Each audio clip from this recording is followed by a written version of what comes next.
Chapter 21 manager और sales girl को सबक सिखाना। अनजान लड़की। वीडियो। मेरे ऊपर पानी डाला था न अभी, रुक मैं तुझे बताती हूँ। ये बोलकर अव्यांशी सारा गंदा पानी उस लड़की के ऊपर डाल देती है, जिससे उस सेल गर्ल के साथ साथ आसपास के लोग भी सदमे में चले जाते हैं। वही कोई सबसे ज्यादा सदमे में कोई था तो वो स्टाफ था जिसने अभी पोछा लगाया था, लेकिन अव्यांशी ने वापस से सब खराब कर दिया था। सभी सदमे में अव्यांशी को देख रहे थे, तो वही अब अव्यांशी का गुस्सा थोड़ा शांत हो चुका था। वो अपने चेहरे में एक बड़ी सी स्माइल लेकर उस सेल गर्ल को देख रही थी। वहां पे बिल्कुल शांति पसरी हुई थी। तभी वहां की शांति तोड़ते हुए एक शख्स आता है और वहां के माहौल को देखकर गुस्से से बोलता है, क्या हो रहा है ये पर, और ये सब किसने किया? बोलकर वो आदमी सभी को गुस्से से देखने लगता है। वही उस आदमी को देखकर उस सेल गर्ल के आंखों में चमक आ जाता है। वो बड़े ही मासूम बनते हुए अपने आंखों में आंसू लाकर बोलती है, हिमेश सर अच्छा हुआ आप आ गए। ये सब इस लड़की की गलती है। इस बिगेल लड़की के पास खरीदने के पैसे नहीं है, इसलिए ये लड़की ने यहाँ पे तमाशा खड़ा किया है। मैंने बस इसे शांति से जाने को कहा क्योंकि बाकी कस्टमर को प्रबल हो रहा था, लेकिन इस लड़की ने तो मेरे साथ ही बदतमीजी करने लगी। बोलकर वो रोते हुए बड़े ही मासूम होने की एक्टिंग करने लगती है। सेल गर्ल की बात सुनकर वो आदमी जिसका नाम हिमेश था उसे गुस्साता है क्योंकि पूरा स्टोर तहस नहस हो चुका था। महंगे वास भी टूटे हुए थे, जिसे देखकर उस स्टोर मैनेजर हिमेश को अव्यांशी पर गुस्सा आ रहा था। इसलिए वो गुस्से से बोलता है, मिस आप अभी मेरी स्टाफ से माफ़ी मांगिए और जो भी नुकसान हुआ है स्टोर में उसकी भरपाई कीजिए अभी, वरना हमें पुलिस को बुलाना पड़ेगा। मैनेजर की बात सुनकर वो सेल गर्ल जिसका नाम शीना था वो बहुत ही खुश हो जाती है और अव्यांशी के माफ़ी मांगने का वेट करने लगती है। मगर उसके उलट अव्यांशी बड़े ही एटीट्यूड से बोलती है, माफ़ी माय फूट, ना मैं माफ़ी मांगूंगी और ना ही कोई भरपाई करूंगी। जिसने उस वास को तोड़ा है पैसे भी उसी से लो। यहाँ पे जो भी तमाशा हुआ है न सब तुम्हारी गर्लफ्रेंड ने किया है और अब मुझ पर इल्जाम लगा रही है। माफ़ी तो इस लड़की को मुझसे मांगनी होगी, नहीं तो पुलिस को तुम क्या में ही बुलाओगी। वैसे भी सबूत के तौर पर स्टोर में सीसीटीवी लगा ही है, इसलिए अब जल्दी से मुझसे माफ़ी मांगो वरना तुम्हें तुम्हारा ये बॉयफ्रेंड भी बचा नहीं पाएगा। बोलकर वो शीना को घूरती है। 3 अव्यांशी की बात सुनकर शीना और वो मैनेजर दोनों ही शॉक थे, क्योंकि वो दोनों रिलेशनशिप में थे। ये बात सीक्रेट था, उन दोनों ने ही किसी को बताया नहीं था, तो अव्यांशी को कैसे पता चला? वो दोनों ये सोच ही रहे थे कि तभी अव्यांशी एक बार और बोलती है, जल्दी मुझसे माफ़ी मांगो, मेरे पास यहाँ वेस्ट करने के लिए फालतू टाइम नहीं है।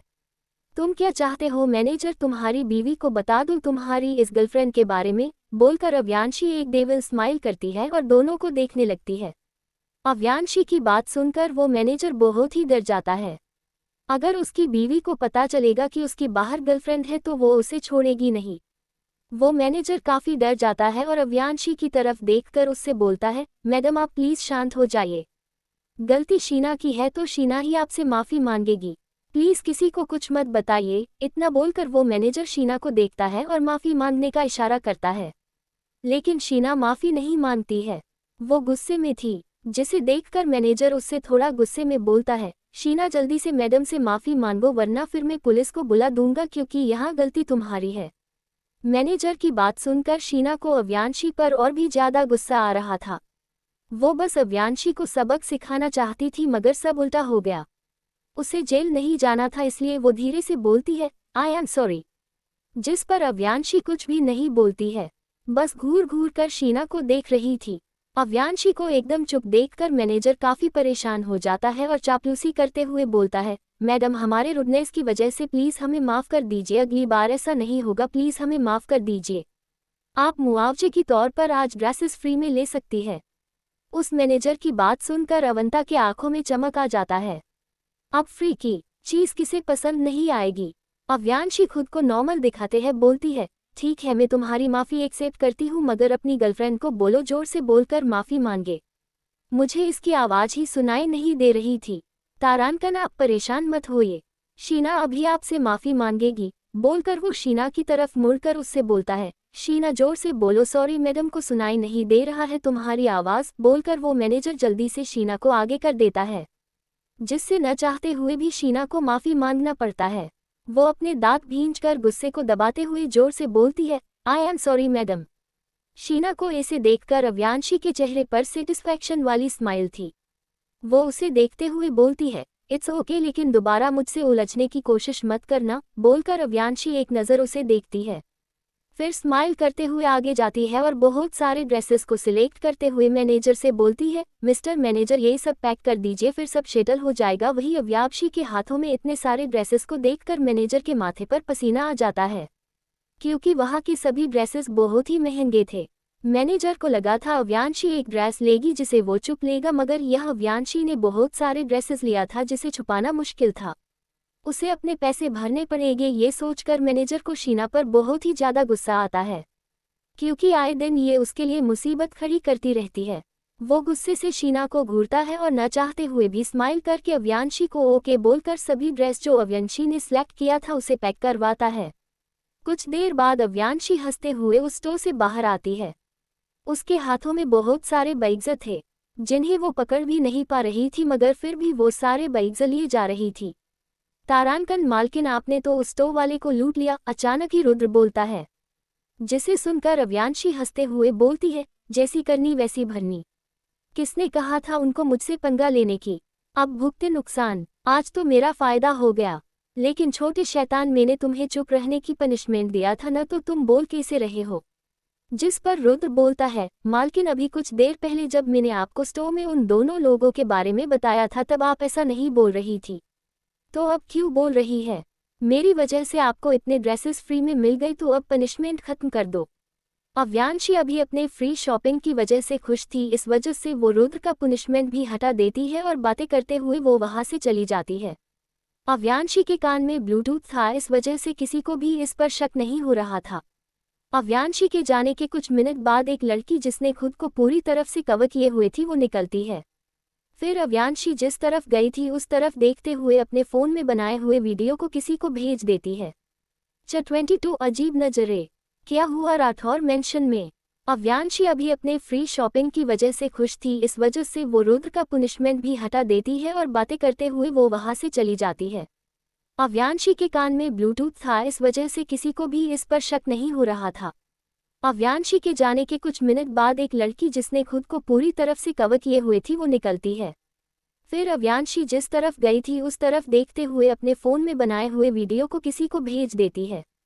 इधर अव्यांशी उस स्टोर से निकलकर इधर उधर घूमने लगती है। वो काफ़ी खुश लग रही थी, उसका खराब मूड भी अब ठीक हो चुका था।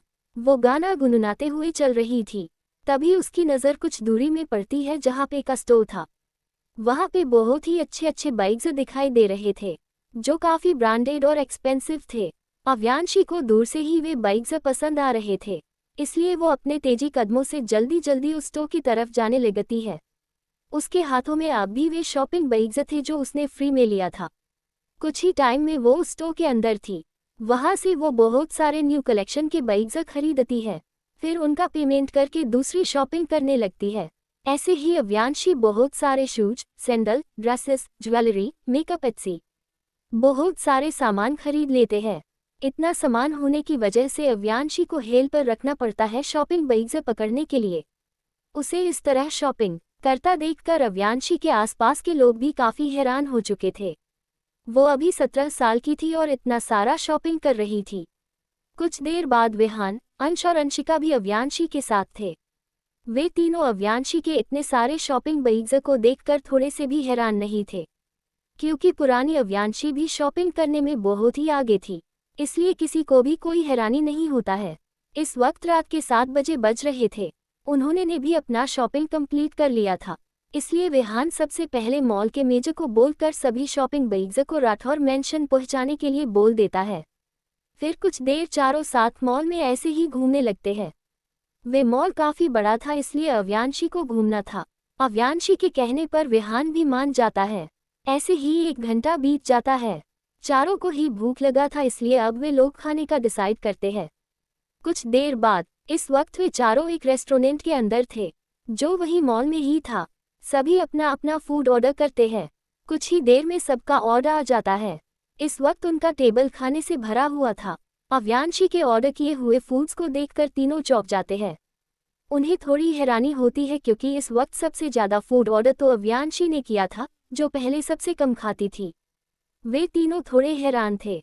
भले ही वे लोग इससे पहले भी अव्यांशी को फैमिली के साथ खाना खाते हुए देखा था, मगर फिर भी वे थोड़े हैरान हो चुके थे क्योंकि उनका आदत नहीं था अव्यांशी को ज़्यादा खाना खाते हुए देखने का। विहान भी काफ़ी खुश था। इससे पहले उसकी छोटी बहन बहुत ही ज़्यादा काम खाती थी जिससे सभी परेशान रहते थे, मगर अब वो खुद से ही बिना कोई शिकायत के खा रही है, जिससे वे तीनों थोड़े हैरान थे मगर काफ़ी खुश भी थे। कुछ देर बाद सभी अपना अपना फूड एंजॉय करते हुए अपने खाना खत्म करते हैं। विहान सभी का बिल पे करता है और फिर वे चारों उस रेस्टोरेंट से बाहर निकलते हैं।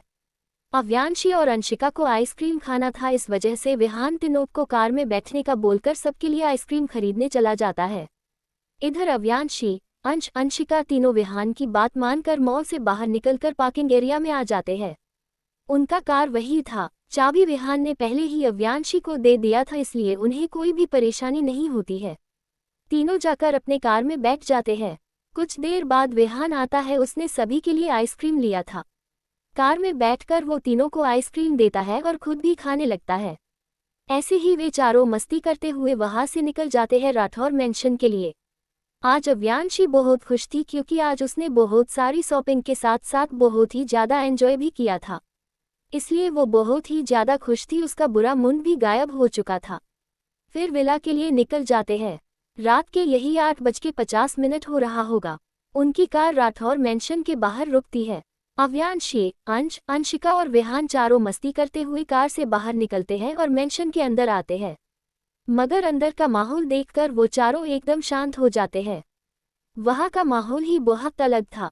इस वक्त लिविंग रूम में अव्यांशी के दादू दादी, मोम डैड, उसकी छोटी माँ अभय, विवेक, साथ ही कुछ निकर साइड में खड़े थी सर झुकाकर। इस वक्त सभी मौजूद थे लिविंग रूम में, लेकिन फिर भी वहाँ का माहौल देखकर ही काफ़ी अजीब लग रहा था। ऐसा लग रहा था जैसे उनके गैर हाजिरी में कुछ तो हुआ है मेंशन में, क्योंकि इस वक्त अव्यांशी की मोम अनिता जी रो रही थी, जिन्हें अभिषेक जी उन्हें चुप करवा रहे थे। वही बाकी लोग बस शांति से उन्हें चुप करवा रहे थे, जिसे चारों कंफ्यूज्ड होकर सभी को देख रहे थे। किसी को भी कुछ समझ नहीं आ रहा था कि आखिर वहाँ का माहौल ऐसा क्यों है, आखिर उनके गैर मौजूदगी में क्या हुआ जो सब इतने उदास दिखाई दे रहे हैं। ऐसे ही कई तरह के सवाल उनके मन में थे, मगर कहे कैसे किसी को भी कुछ समझ नहीं आ रहा था। तभी अव्यांशी जिससे रहा नहीं जाता है और वो आगे जाती है। फिर अपनी दादी के पास आकर उनसे पूछते हैं, दादी क्या हो रहा है, आप सब इस तरह से क्यों है, क्या कुछ हुआ है। बोलकर वो सभी को कंफ्यूज्ड आंखों से देखने लगती है और अपने जवाब का वेट करने लगती है। वही पहले किसी का भी ध्यान अव्यांशी पर नहीं गया था, सभी अपने सोच में ही बिजी थे, लेकिन अव्यांशी की आवाज़ सुनकर सभी का ध्यान उस पर आता है। अव्यांशी को देखकर सभी का रिएक्शन अलग अलग था। सभी को इस तरह खुद को देखता पाकर अव्यांशी को भी बहुत अजीब फील होता है। आखिर सभी उसे इस तरह क्यों देख रहे हैं, उसे समझ नहीं आ रहा था। 23 सोनम इन हॉस्पिटल। अव्यांशी पर लगे इल्जाम। अव्यांशी जिससे रहा नहीं जाता है और वो आगे जाती है। फिर अपनी दादी के पास आकर उनसे पूछते हैं, दादी क्या हो रहा है, आप सब इस तरह से क्यों है, क्या कुछ हुआ है। बोलकर वो सभी को कंफ्यूज्ड आंखों से देखने लगती है और अपने जवाब का वेट करने लगती है। वही पहले किसी का भी ध्यान अव्यांशी पर नहीं गया था, सभी अपने सोच में ही बिजी थे, लेकिन अव्यांशी की आवाज़ सुनकर सभी का ध्यान उस पर आता है। अव्यांशी को देखकर सभी का रिएक्शन अलग अलग था। सभी को इस तरह खुद को देखता पाकर अव्यांशी को भी बहुत अजीब फील होता है। आखिर सभी उसे इस तरह क्यों देख रहे हैं, उसे समझ नहीं आ रहा था। अव्यांशी के सवाल पर अभी दादी जी कुछ बोलती उससे पहले ही अनिता जी जो रो रही थी वो भी चुप हो जाती है और अव्यांशी के पास आकर गुस्से और नाराजगी के साथ बोलती है, तारांकन अव्यांशी तुम ऐसा कैसे कर सकती हो, सोनम तुम्हारी बहन है, भले ही तुम उसे अपनी बहन नहीं मानती हो, लेकिन तुम उसके साथ बुरा बिहेव नहीं कर सकती हो। आखिर तुम्हें प्रॉब्लम क्या है सोनम से, हर वक्त तुम उसे परेशान करते रहती हो। हमने तुम्हें हर चीज़ दिया जो भी तुम्हें चाहिए होता था, लेकिन फिर भी तुम हमेशा सोमन से लड़ते रहती हो। आज तुम्हारी वजह से सोमन हॉस्पिटल में है। अगर तुम उसे हर वक्त परेशान नहीं करती तो वो घर छोड़कर नहीं जाती और ना ही उसका एक्सीडेंट होता। आज तुम्हारी वजह से वो बेचारी मासूम सी बच्ची हॉस्पिटल में है। आखिर तुम चाहती क्या हो, तुम्हारी वजह से पूरी फैमिली परेशान रहती है, जहाँ भी जाती हो सिर्फ परेशानियाँ खड़ी करते रहती हो।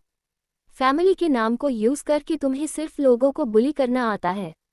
अनिता जी गुस्से के साथ बोले जा रही थी। उन्हें जरा भी ये ख्याल नहीं था कि उनकी बातों से अव्यांशी को कैसा फील हो रहा होगा। वो बस गुस्से में अव्यांशी को डांटे जा रही थी। वही अव्यांशी के आंखों में आंसू आ चुके थे। उसकी हिम्मत ही नहीं हो रही थी कुछ बोलने की। इस वक्त वो चाहकर भी कुछ बोल नहीं पा रही थी। उसके दिल में दर्द हो रहा था अपनी माँ की बात सुनकर। भले ही वो जानती थी यह उसकी मोम नहीं अव्यांशी की मोम है, मगर फिर भी उसे बहुत बुरा फील हो रहा था। उसके इमोशन उसके कंट्रोल में नहीं थे। आंखों से अपने आप आंसू बहे जा रहे थे। वो अभी अनिता जी को बहुत कुछ कहकर उन्हें सुनाना चाहती थी, मगर अभी वो चाहकर भी कुछ भी कह नहीं पा रही थी।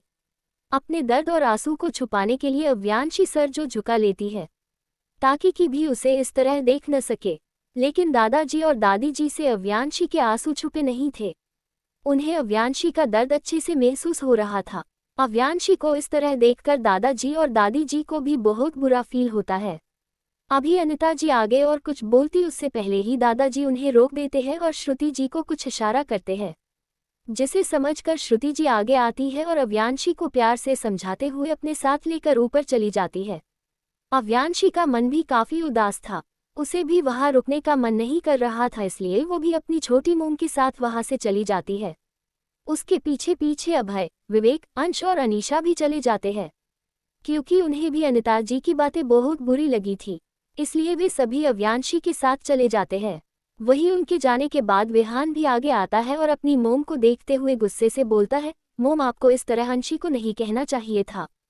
कुछ भी होता है तो आप सारा इल्जाम अव्यांशी पर ही क्यों डाल देती है। आपको सोनम दिखी लेकिन अव्यांशी की फीलिंग नहीं। आप ऐसा कैसे कर सकती है। बोलकर विहान भी गुस्से में वहां से चला जाता है।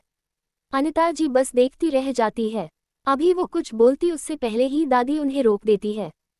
फिर आगे आकर बिल्कुल अनिता जी के सामने खड़ी होकर अपने सख्त आवाज में नाराजगी के साथ बोलती है, अनिता मुझे तुमसे ये उम्मीद नहीं थी। मैंने तुम्हें हमेशा एक बेटी की तरह माना है। इस घर में कभी भी तुम्हें ऐसा फील होने नहीं दिया कि तुम इस घर की बहू हो। तुम्हारी हर जिद, हर बात हमने एक्सेप्ट किया है। सालों पहले जब तुमने सोनम को अडॉप्ट करने की बात किया था तब सभी इसके खिलाफ थे, मगर तुम्हारी जिद की वजह से हम सब मान गए और उस लड़की को एडॉप्ट कर लिया। जब तुम हर चीज़ अव्यांशी के बराबर उस लड़की को देती तब भी हम शांत थे, क्योंकि हमें पता था तुम गिल्ट में हो, इसलिए हमने कभी कुछ नहीं कहा। लेकिन वक्त के साथ साथ तुम्हारा प्यार, केयर, अटेंशन सभी उस लड़की के लिए बढ़ता गया, जिन पर सिर्फ हमारी अव्यांशी का हक था। तुम उस लड़की के लिए अव्यांशी को भूल गई। उसकी फीलिंग को तुमने इग्नोर कर दिया। तुम्हें हमेशा बस सोनम ही दिखाई देती है, लेकिन अव्यांशी का क्या? वो तुम्हारी बेटी है, उसे तुम्हारे प्यार, केयर, अटेंशन की जरूरत थी, ना कि महंगे महंगे गिफ्ट्स और पैसों की। मगर नहीं, तुम हमेशा उस लड़की को सारा अटेंशन देती रही जो अव्यांशी को चाहिए था। तुम्हारी वजह से हमारी बच्ची ऐसी हो गई, गुस्सैल, रूड। लेकिन फिर भी तुम अपनी गलती ना देखकर हमारी बच्ची पर चिल्ला रही हो। अगर हमें पता होता न उस लड़की को अडॉप्ट करने से ऐसा होगा तो हम कभी तुम्हारी बात नहीं मानते। जो भी हुआ था सालों पहले वो बस एक हादसा था, उसमें किसी की कोई गलती नहीं थी, लेकिन तुम उस बात को लेकर सभी चीजें बिगाड़ दिया। आज तुमने अव्यांशी को डांटा, वो भी उस लड़की के लिए, लेकिन क्या तुमने ये सोचा कि तुम्हारी बातों से अव्यांशी को कैसा फील हुआ होगा? बिना उसकी बात सुने तुम उस पर चिल्लाने लगी। कम से कम उसे बैठने देती, अभी वो बाहर से आई थी। आज तुमने हमारा भरोसा तोड़ा है, हमें तुमसे ये उम्मीद नहीं थी। ये बोलकर दादी जी वहां से चली जाती है। उनके पीछे दादाजी भी चले जाते हैं। वही अनिता जी की आंखों में आंसू आ जाते हैं अपनी सासू माँ की बातों को सुनकर। आज पहली बार उन्होंने उससे इस तरह सख्त आवाज में बात किया था। इससे पहले कभी भी ऐसा नहीं हुआ था जो दादी जी अनिता जी पर गुस्सा हुई हो। सभी के जाने के बाद अनिता जी रोते हुए अभिषेक जी की तरफ मुड़ती है और बोलती है, अभी इसमें हमारी क्या गलती है? आप जानते हैं न सोनम की माँ के एहसान है हम पर, तो फिर आज मोम ऐसा क्यों बोल रही है? उनके प्यार की वजह से अव्यांशी इतनी बिगड़ गई है, लेकिन नहीं, साबिब को मेरी गलती ही दिखाई देती है। इस वक्त सोनम हॉस्पिटल में एडमिट है। अनिता जी की बात बीच में ही काटते हुए अभिषेक जी उन्हें रोक देते हैं। आज वो भी अनिता जी के बातों से काफी नाराज दिख रहे थे, इसलिए वो नाराजगी के साथ आगे आकर बोलते हैं, अनिता तुम गलत हो। सोनम को हमने नहीं कहा था घर छोड़कर जाने के लिए। वो खुद बिना किसी को बताए अपने मर्जी से गई है। इसमें अभी बच्चा की कोई गलती नहीं है। हर बार तुम अव्यांशी को ही बोलती हो। जो भी हुआ था सालों पहले उसमें हमारी कोई भी गलती नहीं थी। तुम हर बार इस तरह अव्यांशी को कैसे बोल सकती हो? मैंने हमेशा तुम्हारा साथ दिया है, मगर आज नहीं। माँ सही कहती है, तुम्हें बस सोनम ही दिखाई देती है, अव्यांशी नहीं, बोलकर वो भी गुस्से में वहां से चले जाते हैं। अभिषेक जी के इस तरह बोलकर जाने से अनिता जी जमीन में बैठकर रोने लगती है। उन्हें बहुत ही बुरा फील हुआ रहा था। आज पहली बार पूरी फैमिली उसके खिलाफ थे। सब ने उसे अकेला छोड़ दिया था। वो वहीं बैठकर रोने लगती है।